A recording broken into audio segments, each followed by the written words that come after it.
રોજે રોજની ફરિયાદ મળતા ઘણી વખત હું આવું છું ને અહીંયા તપાસ કરું છું. રોજ કહેવામાં આવે છે કે બસ કાલથી રેગ્યુલર થઈ જશે, થોડું થોડું આ કામ હતું, ઓલું કામ હતું, એવા બહાના બતાવે છે. પણ આજે હું 3 દિવસથી સતત આવું છું. જે કર્મચારીઓ સવારથી લઈને 10 વાગ્યા પછી જ બધા આવે છે. 9:30નો ટાઈમ છે.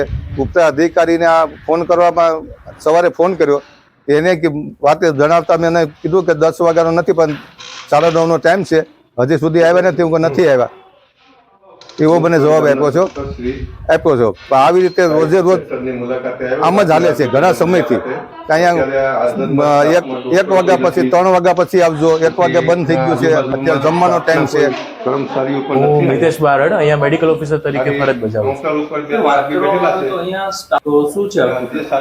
હા, એટલે પીએમજે કાર્ડના રિલેટેડ લાભાર્થી આવ્યા હતા અને એ બેનને રિસેસ લંચ બ્રેક પછી મોડું થઈ ગયું, તો ત્યારે મેં એમને વોર્નિંગ આપી હતી અને કીધું હતું કે હવે સમયસર આવજો.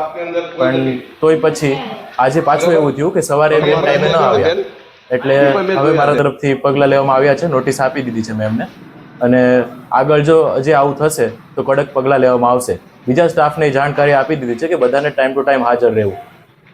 મોટાભાગનો સ્ટાફ ગેરહાજર રહે છે, સમયસર આવતો નથી.